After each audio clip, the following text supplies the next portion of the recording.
Hello, good evening and welcome to Hot Edition on 3FM 92.7. This bulletin is live from our studio here at Adesanwe Kanda in Accra. Coming up this evening, Ghana begins diplomatic engagement to ascertain the circumstances surrounding the arrest and detention of the Member of Parliament for Asante Akyem North in the Netherlands. We have details in a moment. Also coming up, the National Identification Authority workers begin full withdrawal of services from Thursday after failed talks over conditions of service. And later in the bulletin, the Institute of Economic Affairs advocates the nationalization of mines in Ghana, urging government not to extend the Tarkwa Mines concession to gold fields. Details of all of these plus business and sports at the tail end of the show, which is for the next 1 hour. Before that, though, let's bring you the news summaries with Nura Mohammed. Hello, Nura. Hello, Martin. First in the news summaries, the Kwame Nkrumah University of Science and Technology Senior High School, KNUST SHS in Kumasi, has confirmed the death of one of its candidates following a brief illness during the ongoing West African Senior School Certificate Examination, WASI. Management of the school said it is mourning with the bereaved family while ensuring that the remaining candidates are provided with the necessary support and a conducive environment to continue their examinations. Meanwhile, the Institute of Economic Affairs has intensified calls for Ghana to prioritize local ownership of its natural resources, opposing any renewal of gold fields lease for the Tarkwa Mines as it nears expiration in 2027. Speaking at a press conference in Accra, former Chief Justice and Fellow of the IEA, Sophia Akufu, backed calls for greater Ghanaian participation in the management of the country's mineral resources, stressing the need for national control over strategic assets. Meanwhile, President John Dramani Mahama has announced that the government will no longer grant automatic tax exemptions on imported medical equipment, saying all future requests will be assessed on a case-by-case basis. He made the declaration on Wednesday, May 13, 2026, at the commissioning of a positron emission tomography, computer tomography PET-CT scan facility at the Sweden-Ghana Medical Center in Accra after operators of the facility appealed for tax concessions. And finally, the Driver and Vehicle Licensing Authority DVLA has deployed clone detection machines aimed at strengthening vehicle verification and protecting the integrity of Ghana's vehicle registration system. In a public notice issued on May 13, 2026, the DVLA announced that the newly introduced devices known as OBD2 scanners will help identify vehicles imported through unapproved channels that illegally clone vehicle identification numbers of legitimately registered vehicles. That'll be all for the summaries. Over to you, Martin. Thank you very much, Nura. Let's settle for the details of our stories now. We're starting from that news that broke a few days ago. In fact, just around yesterday in the late afternoon, where we had started getting reports of the Member of Parliament who's been arrested in Amsterdam, the capital of the Netherlands. And the information is that Ghana has begun diplomatic engagements to ascertain the circumstances surrounding the arrest and detention of the Member of Parliament for the Asante Akyem North constituency. He was arrested in the Netherlands. Ohene Kwame Frimpong was reportedly arrested on Sunday at Amsterdam's Schiphol Airport while in transit. Details surrounding the arrest remain unclear, although several reports have linked the development to an international law enforcement operation involving Interpol and the United States Federal Bureau of Investigation, which is the FBI. Parliament, in a brief statement issued on Tuesday, confirmed it is aware of the Member of Parliament's detention in the capital of the Netherlands. So what exactly is the reason why he has been picked up or was stopped from traveling, and what are the specific details that are coming up yet? We are uncertain ourselves, so we'll try and get some information. And you know that in Parliament, he has decided to caucus with the majority side. So the Majority Chief Whip, Roxy Nelson Dapamekpa, will be joining us shortly to give us an idea what they know or what information they have regarding the arrest of this MP in the Netherlands. Also, what are the diplomatic steps being taken at the moment? You know that in Ghana, members of parliament have diplomatic immunity, and if so, how far-reaching are these immunities? And if a member of parliament is arrested elsewhere, what are the immediate steps that the state can take, or parliament for that matter can take, to ensure that he is given the necessary consular assistance while still following due process in the country of arrest or detention? We'll try and get all those specific details for you in a moment when we link up with our resource persons whom have guaranteed to give us as much information as they know regarding this particular member of parliament who is the MP for Asante Akyem North. Andy Apiakubi was the former member of parliament was the member of parliament, and he was ousted by this current MP who is Ohene Kwame Frimpong. Many call him OK Frimpong. So OK Frimpong ousted won the elections our last election, which was in 2024. He took out Andy Apiakubi, who himself alluded to a number of allegations as to why he lost that seat. So he said that he believes a number of high powers were behind his defeat. They all were part of those who had asked that this particular individual, OK Frimpong, contest him, and he was given as many resources as possible just so he, Andy Apiakubi, will be taken out of parliament. Well, coincidentally, it seemed to have happened for him, and now he, Andy Apiakubi, is out of parliament. OK Frimpong is now representing the people of Asante Akyem North constituency. So let's now go to the phone lines. Before we find out from Roxanne Nelson Dapamekpo, who is the majority chief whip, let's find out from our correspondent what exactly the reactions of his constituents are. In a moment, we'll be speaking to our correspondent who is at the constituency, talking about William Evans Inkum. He has visited the Asante Akyem North constituency. Will be joining us in a moment to help us understand what the constituents make of this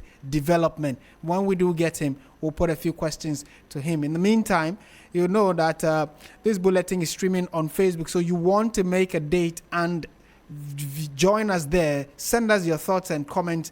Let us all have a conversation regarding how this particular issue has cropped up and what kinds of assistance will be made available to the member of parliament. Can he be allowed to come back to Ghana while investigations continue in the Netherlands, or they may have to detain him or keep him there and ensure that the investigation runs its full course before he is allowed? And what are the diplomatic options available for him and for Ghana to try and bring back not just any ordinary Ghanaian, but a sitting member of parliament? What are the immunities he enjoys out of the jurisdiction? Those and many more questions are part of the list that we want to put out there to try and get some clarity and understanding, to try and get our correspondents for that. In the meantime, the development, we are told, has sparked concerns among residents of Asante Akyem North, many of whom are demanding clarity over the circumstances leading to the arrest of their representative. Despite the uncertainty, some constituents remain optimistic that the MP will soon return home. And when we do get William Evans Inkum on the line, we'll put a few questions to him to get a clearer picture of how the reactions are growing in that area.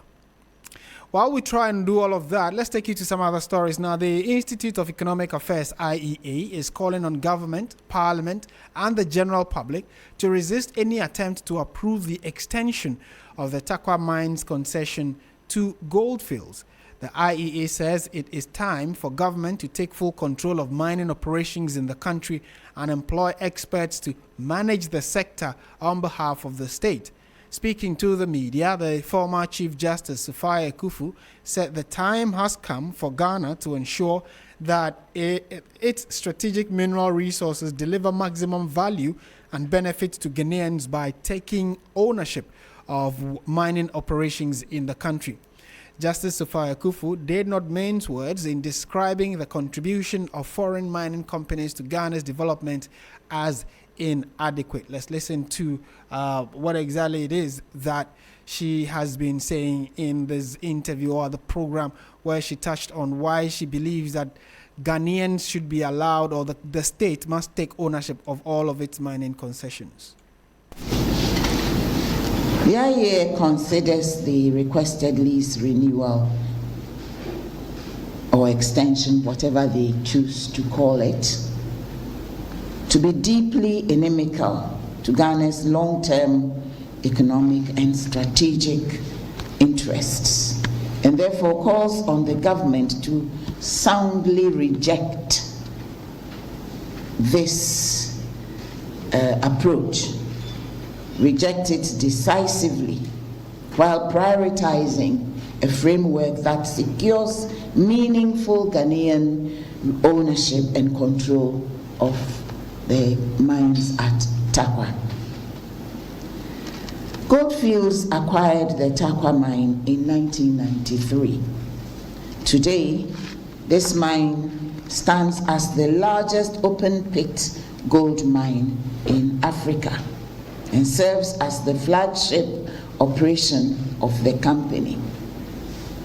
The mine reportedly produces approximately 500,000 ounces of gold annually, representing an estimated market value of over $2.3 billion at prevailing global prices.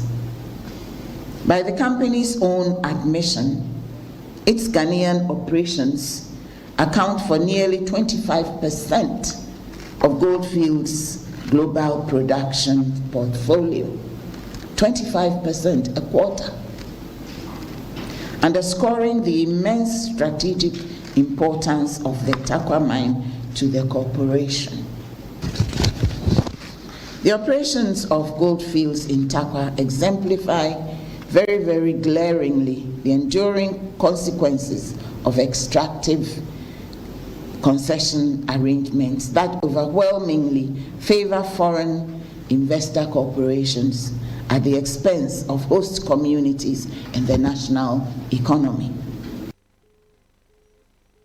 And that is Madam Sufa Akufu, who is Justice Sufa Akufu, who is a former Chief Justice of the Republic of Ghana. Former Speaker of Parliament, Professor Michael Quay, also called for a complete overhaul of Ghana's mining regime, demanding that government takes full advantage and takes over the country's mines. Ladies and gentlemen, we know the state of our economy. Every regime in Ghana since the NLC, which took power in 1966, has gone to the IMF. So when we are talking about this, it is not the military, it is not the NPP, it's not the NDC, everybody is also inside. The basic factor is the fact that we just don't have enough resources to fulfill our national obligations. Ghana here, and we have said in this room several times, the IEA, that we cannot just beat these people to the game if we don't own our natural resources, and that they will not develop our country for us. In fact, that is not their intention. Merely making profit is what they come for. And so, ladies and gentlemen, we are saying that there's a need for a new paradigm way beyond what we have known over the years. We don't have to cancel any contract. The contract has become expired. It is of no effect. The lawyers will say it is odious. It's of no consequence. Should we go tell them we want you to come back for 20 years and then start operating this again? We have to own it.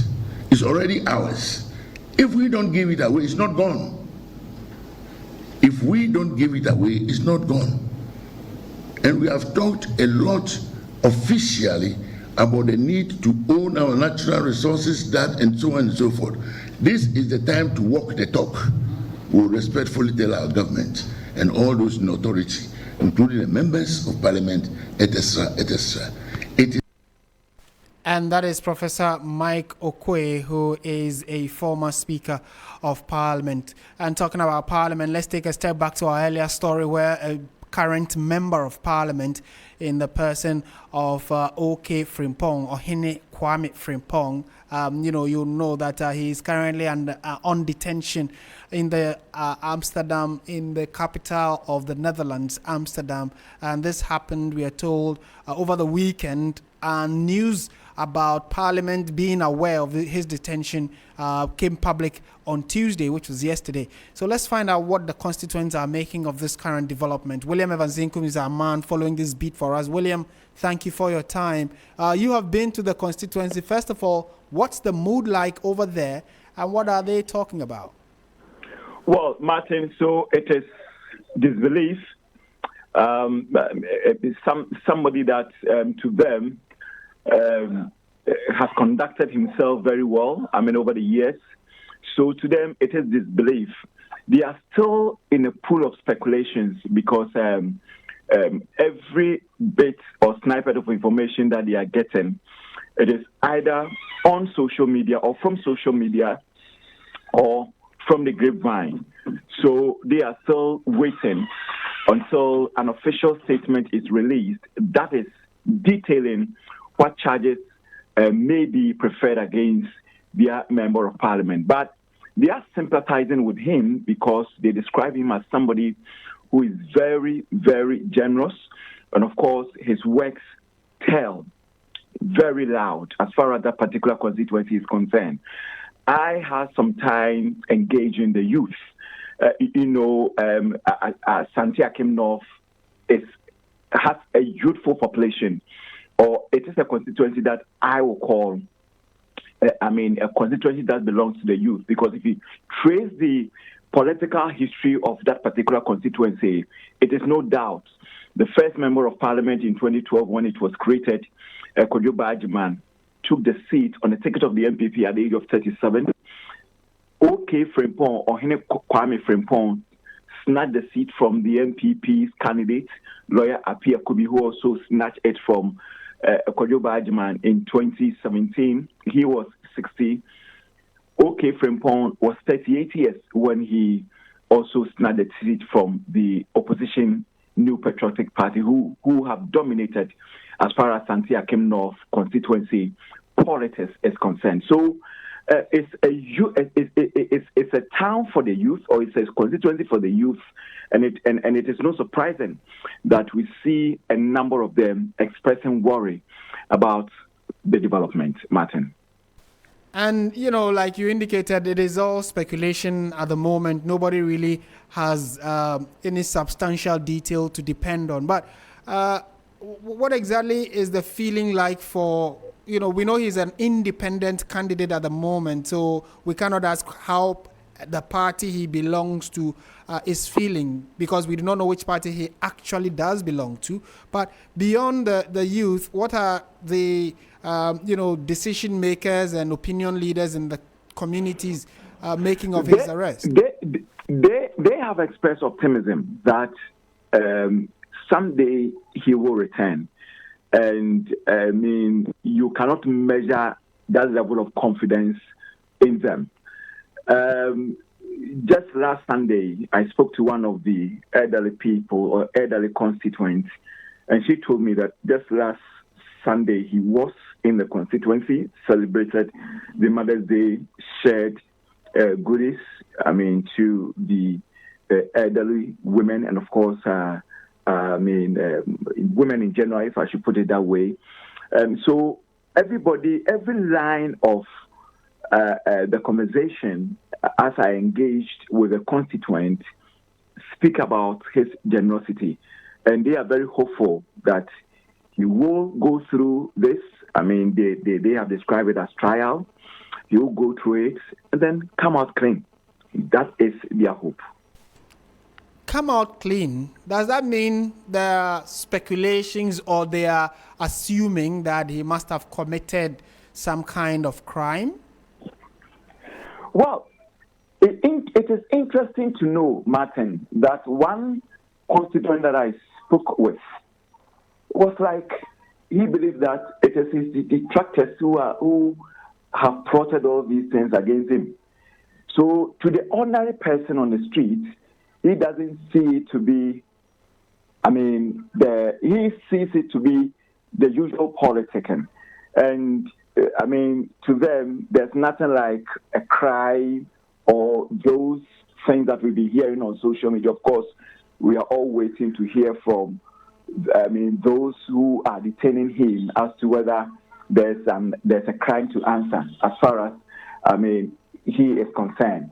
But to the ordinary person in the street, they believe that, well, I'm talking about his die-hard supporters. They believe that is one of those political nemesis. Right. William, thank you so much for your time and thoughts and the information you've brought us from the constituency of the Member of Parliament for Asante Akyem North in the Ashanti region, OK Frimpong. And at the moment, we are all, like we are indicating, uncertain of what exactly may be the reason why he is being detained. But let's now go to the phone lines and also speak to Ralph Poku Eduse, who is, I beg your pardon, let's now engage Mr. Jinde, Anani Jinde, who has joined us on the phone for a quick conversation. He is a lecturer at the Gimpa Law School. Mr. Anani Jinde, good evening. Thank you for your time. Thank you very much. How are you doing? Very well, thank you.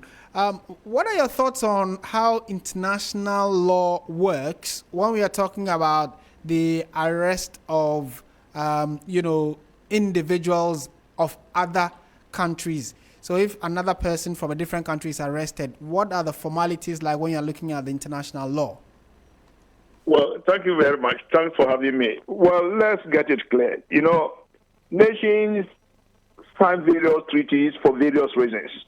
So, for instance, if in the case of the MP who has been arrested in the Netherlands by agents of the United States of America, normally, security agencies from one state cannot go to one state and effect an arrest, unless, of course, there is a treaty agreement making provision or allowing that action to be taken. So, if the FBI agents are able to go to the Netherlands and then effect that arrest, it means there should be some arrangement by way of treaty arrangement that they are allowed to do that. So if they do that, the provisions of the treaty arrangement will determine whether they can extradite him to the jurisdiction where he is wanted and then prefer those charges. But without a treaty arrangement, no security agencies from another state can just go to another state and effect an arrest. That's the first thing. But you see, Ghana has had an extradition arrangement with the United States since 1932, even before independence. So normally, some of us were expecting that if the Americans had any suspicion about the person who has been allegedly arrested, they could have done that through the already existing arrangements we have with the American government. Recently, some young men were alleged to have stolen some cars, and then the FBI came here and they effected the arrest. I hope you remember that story. Yes, I do. Okay. So if that is the case, and remember this investigation did not just start yesterday. So my information is that it's been going on for almost 1 year. So the question is, why didn't the Americans use the same procedures that they used to arrest somebody who is allegedly to have stolen cars? Why didn't they use that same process? This raises the question of whether the American agents or the authorities felt that, well, in this case, if they wanted to use the same process as they did with the alleged stolen cars, maybe they will not get the results that they desire. So let us wait. When it's out of this jurisdiction, into another jurisdiction where we think that country is friendly, or we think we have a treaty arrangement with them, we could pick him from there. Okay. So I think this is what has happened. But generally, I think it is a dent on our reputation as Ghanaians. And that's where the questions are arising from. The fact that the status he holds as a member of parliament may have given him some immunity had the Americans or had the FBI tried to arrest or, get him in Ghana. So like you're indicating, probably, and it's all a conjecture at the moment, probably they must have waited, and when he stepped out of the jurisdiction into a country that is friendly, like you indicated, then they picked him from there.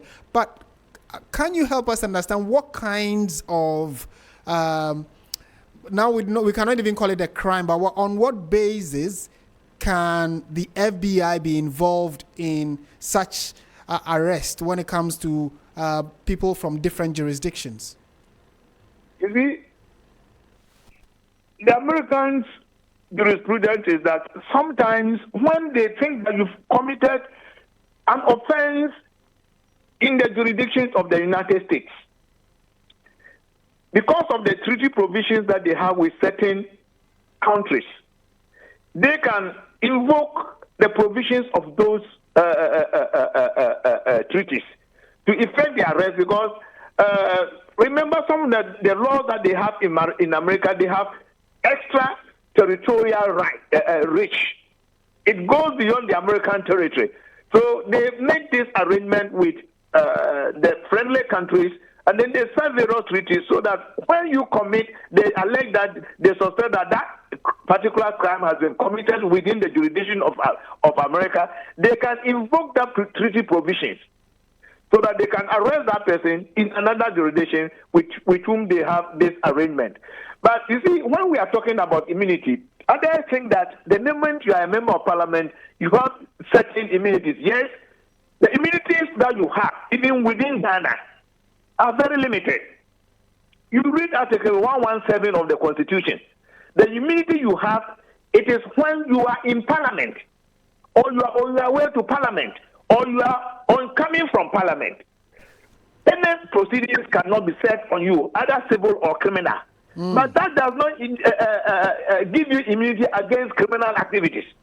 If a state suspects that you've engaged in certain activities which the state has defined as criminal, you can be arrested and then prosecuted. But Ghanaians should understand that the fact that you are a member of parliament does not give you immunity against criminal action. Okay. That's the first thing we have to understand. So when it comes to he be outside the jurisdiction of Ghana, then it becomes a little bit murky. Okay.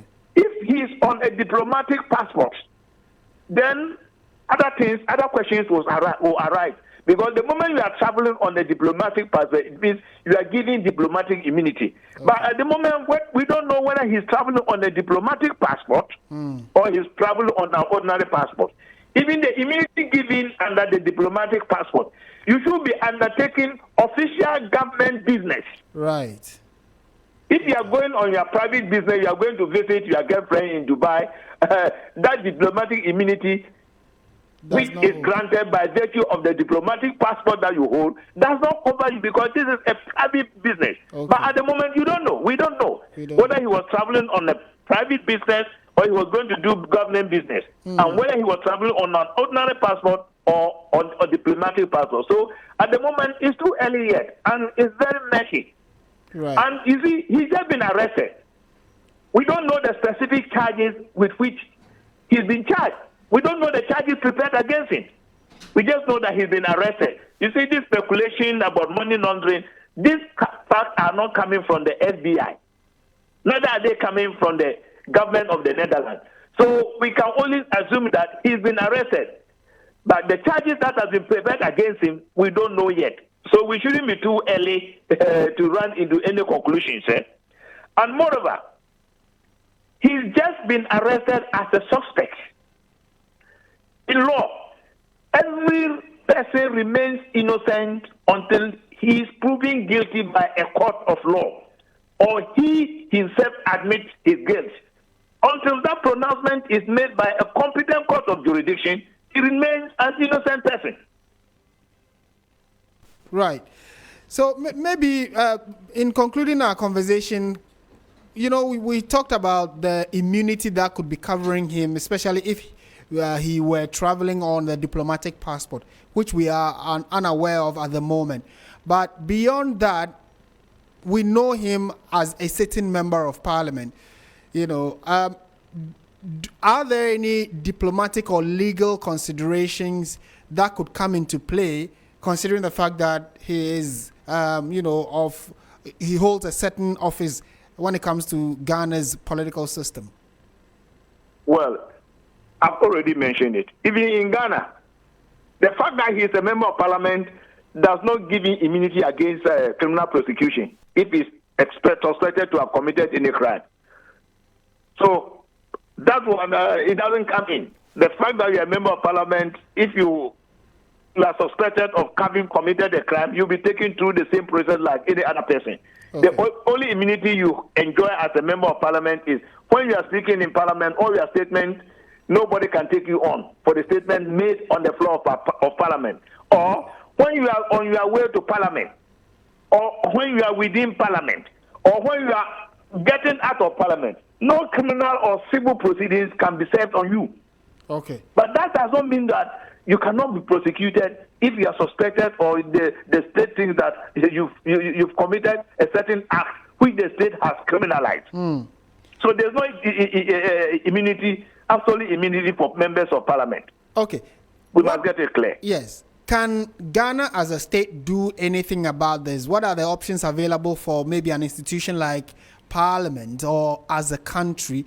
We know that we, as much as possible, as part of our foreign policy, we try to protect the interest of every Ghanaian everywhere. In this case, he being an MP, Parliament has acknowledged the fact that they have been made aware of his detention in the Netherlands. Is there an option available for them that they could use, probably to get further information or even get access to him?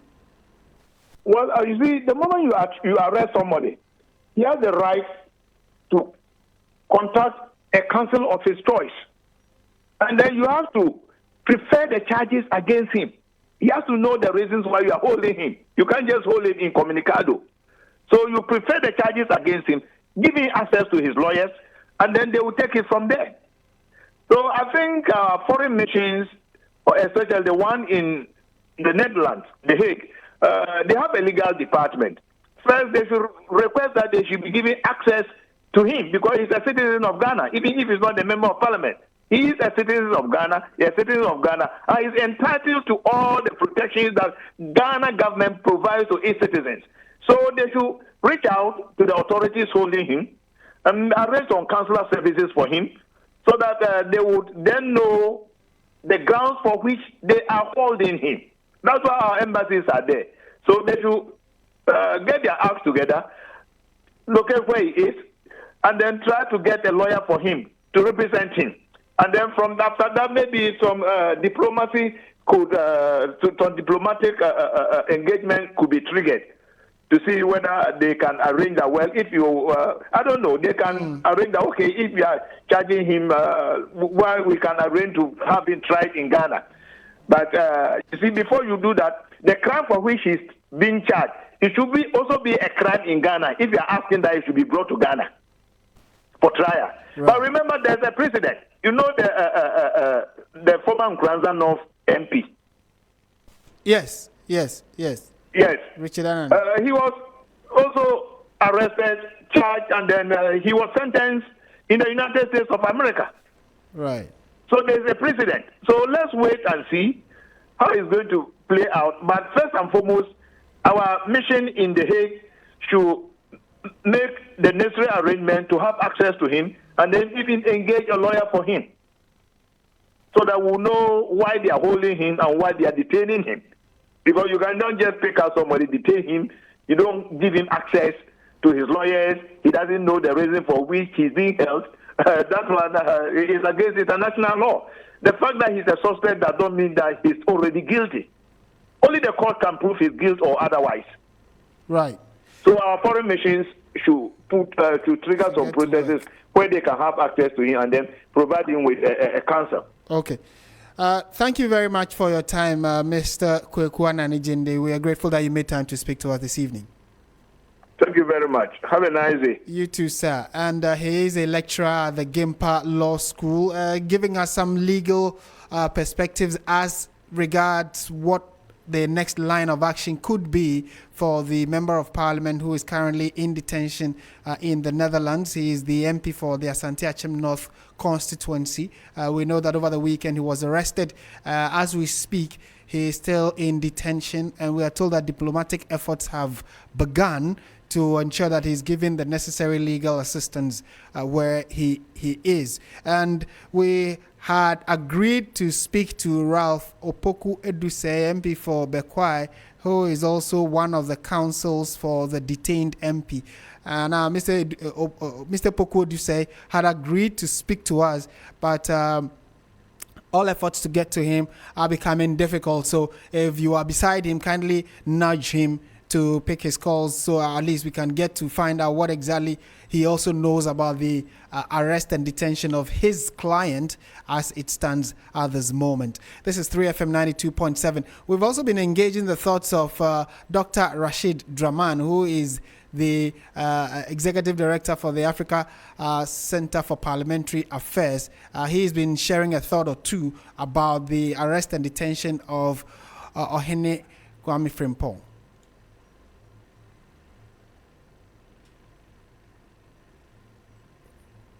Information, I think the better. That I think I would advise them, the earlier they act transparently and share the information, I think the better it is for us, because eventually he's in a jurisdiction where information is going to be made public, because this is not a country where they shield anybody, less so, I mean, a foreign national. So eventually it is going to become public.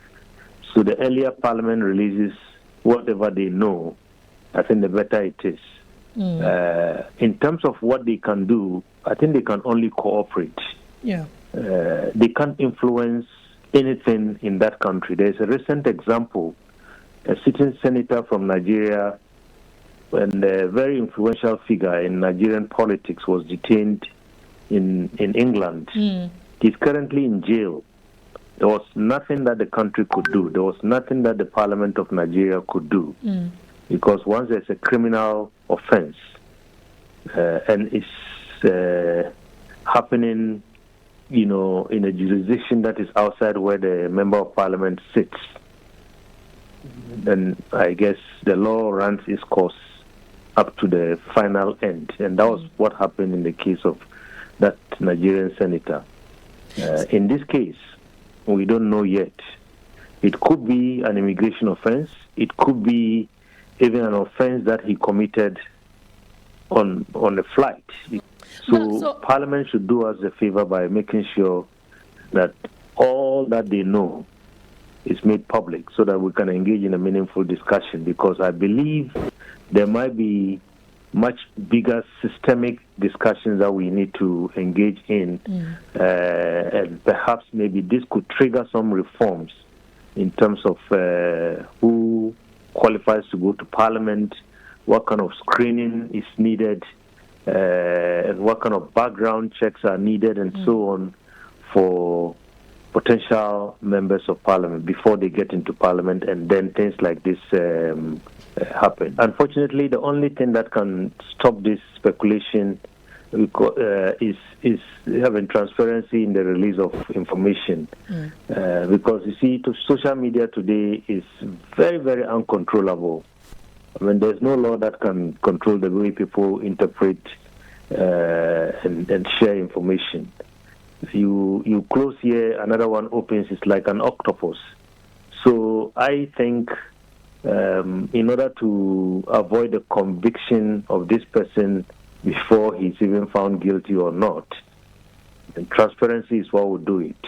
And I call on Parliament to ensure that the image of the individual, the image of the institution, and the image of our country when it's not further dented.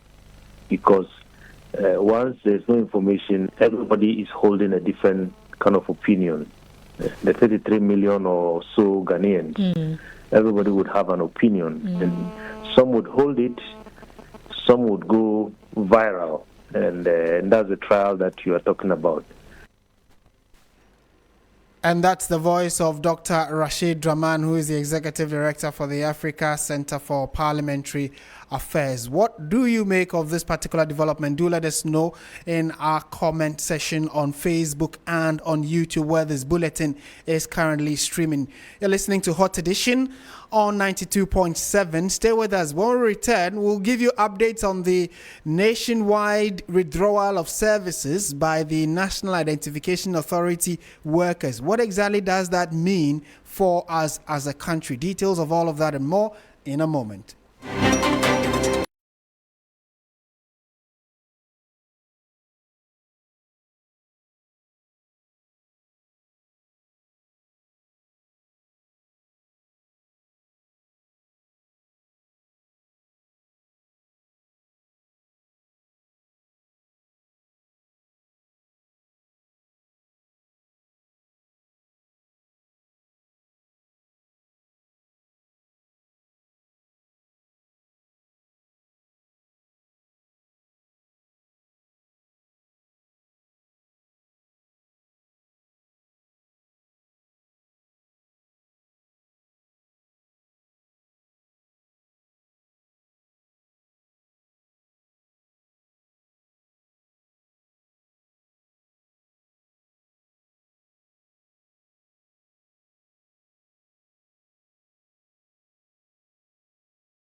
Other stories now, and we do know that the minister in charge of education, that is Haruna Idrisu, has criticized the opposition NPP for what he says or what he has described as the extravagance or the exaggeration of the Bank of Ghana's 15.6 billion Ghana cedi loss, while accusing the party of failing to acknowledge the economic stability achieved under the administration.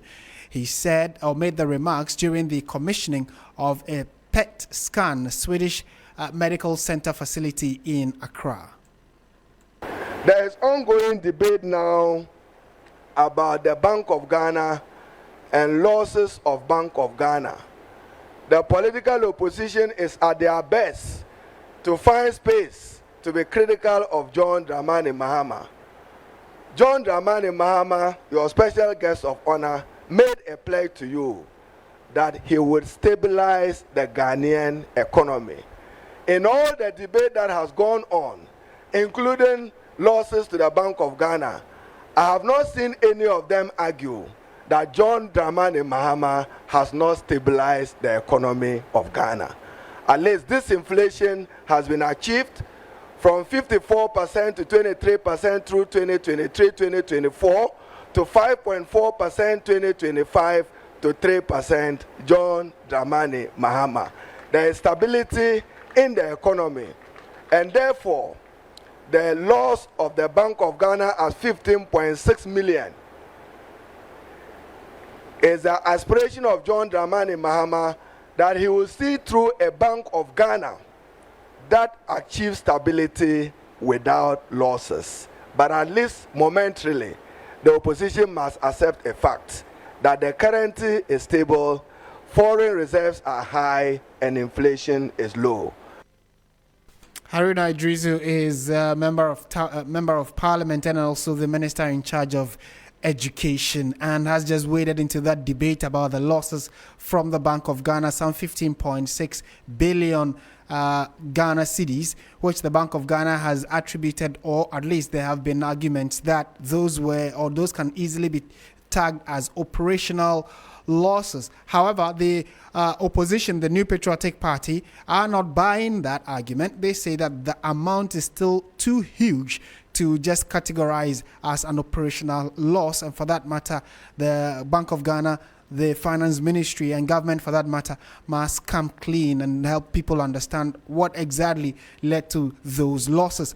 Let's bring you that story about the strike by members of the National Identification Authority. A strike action by workers of the National Identification Authority is set to intensify after close of work today, with staff expected to fully withdraw their services from Thursday. Union leaders have subsequently directed members across the country to comply with the industrial action and stay away from work beginning tomorrow. The action follows a partial strike that started on Monday, during which workers wore red armbands in protest over unresolved migration-related concerns.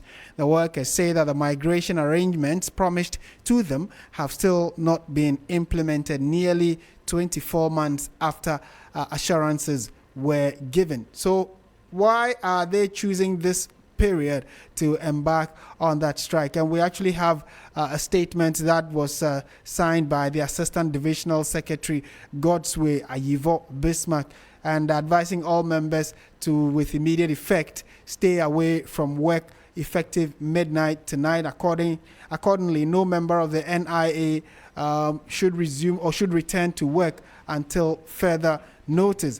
All regional executives and members are also advised to stay away from work. So let's now engage Francis Bankfu Deme, who is the divisional chairman of the NIA. Mr. Bankfu Deme, good evening. Thank you for your time. Good evening, and then thank you very much for the opportunity, and good evening to all of today's listeners. Right. Help us understand what has informed this escalation of the partial strike. We saw that some of your members were in red armbands, but it looks as though you've told them that from tomorrow they should not come to work. Why is that? All right, so the red armband and red attire members were directed to do so effective Monday and Tuesday. And as of today, Wednesday, all members of the union were directed to stay away from work, effective today. So as I speak to you today, across the 276 operational offices across the country have all been shut down and no one is at work, including the head office. And then the question will be, why? Why are you asking them to stay away from work? Why? Our reason is simple. We have been battling with the implementation of our migration reports, migration whose event started way back in 2024, July 2024, after the approval of the scheme of service up until now. Regrettably, and I should say, thankfully and sadly at the same time, because as of January this year, the reports were completed by the Fair Wages and Salaries Commission and duly submitted to the Minister of Finance for onward approval and a subsequent authorization to the Controller and Accountant General for payment of the appropriate compensations. Sadly, when it got to the Minister of Finance, as of now, January up to date, they have since not been able to approve it. All efforts to get the Minister of Finance to approve same has proved futile. And that is what has infuriated this level of agitation and anger. It is important to note that it is not just about migration onto a new scheme of service and salary structure, but as of November 2024, over 90%, in fact, all staff across the districts and regional offices were due for promotion as of November 2024. But because the promotion was merged with the ongoing migration exercise, because of the non-implementation of the migration reports, all staff who were due for promotion have technically been denied their legitimate promotion, which is a source of concern and disappointment to the workforce of this authority. And that is what has further also infuriated this level of agitation and anger. So it is not just about migration.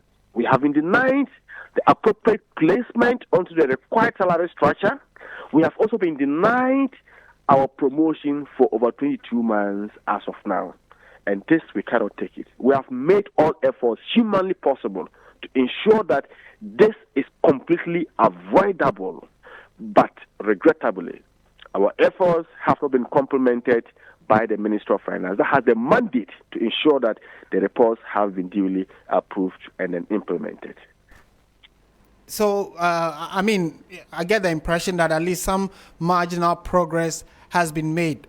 What other responses are you getting, and why do you think that those responses are not enough to keep you at work, but going on strike will probably give you better results?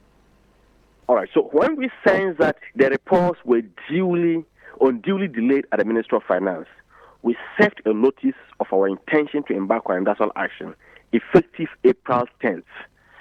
But because of the extent of cooperation and mutual respect between us and the current Executive Secretary and his management, the assurance from the Minister of Finance has always been that by the close of the week, the reports would have been approved. So exercise patience a bit for us.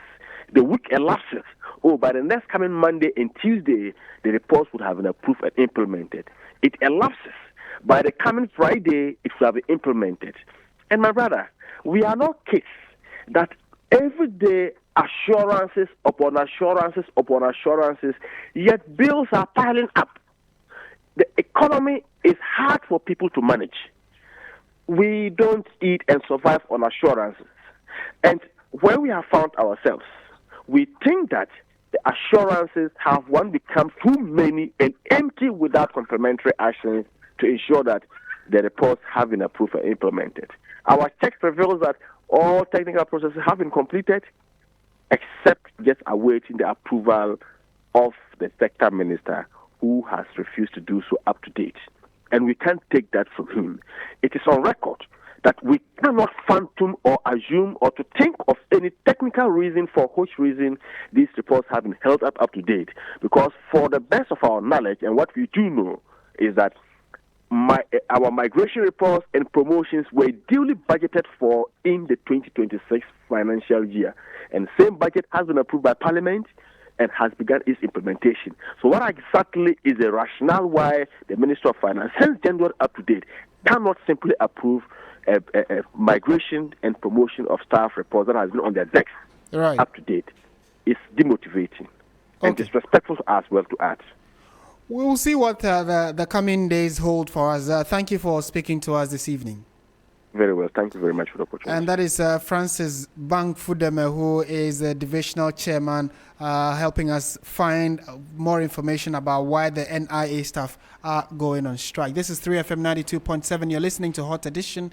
We'll be bringing you sports in a moment. But just by way of information, I want you to know that if you want to get education in the UK, you need to secure scholarship in the UK with the help of the help of BCIE. Dreaming of studying in the UK with a scholarship? Here's your chance. Join the BCIE, British Canadian International Education, and they are holding an event which would be of help to you, especially those who want to study in the UK.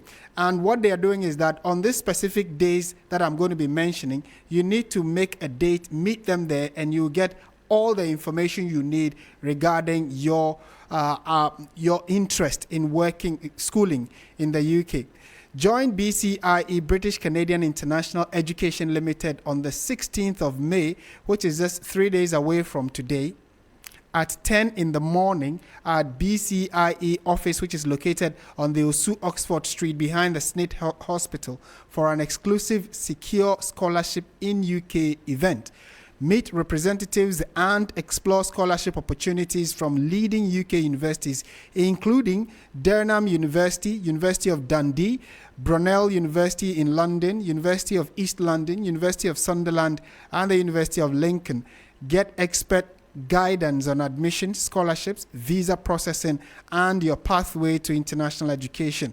Remember, the day is the 16th of May, the time is 10 a.m., and the venue is the BCIE office on the Osu Oxford Street behind the SNIT Hospital. If you want further information, you can call them or contact them on 054 012 4745 or 054 012 6285. Seats are limited, so don't miss this opportunity to secure your future in the UK. And on the back of that, we enter into the world of sports.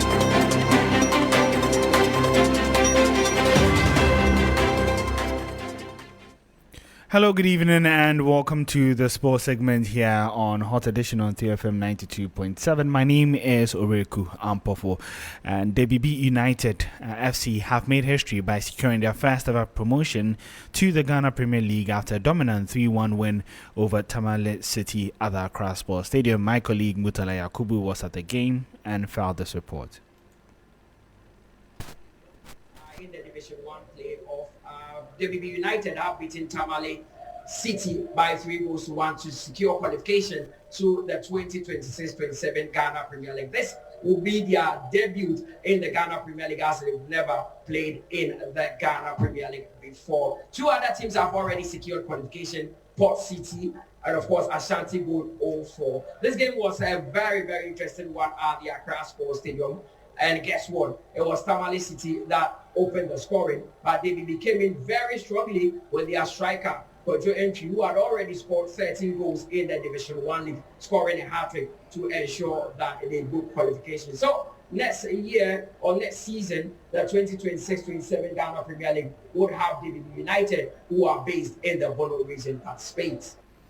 Well, from football, let's now cross over to the University of Ghana Sports Stadium, where the African Senior Championships is currently ongoing, and Billy Shen is currently joining us live here on Hot Edition. Bill, some good news for Team Ghana, as we're hearing that Rashid Saminu and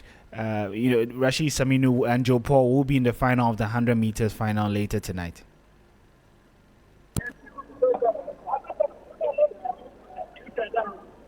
Bill, can you hear me? Yeah, I can hear you. Yeah, I was saying that we're hearing some good news that Rashid Saminu and then Joe Paul would be in the final of the 100 meters tonight. What's been the story of the day for Ghana so far? Yeah, I mean, it's very good news to see Rashid Saminu and also Joseph Olamwa reach the final of the 100 meters.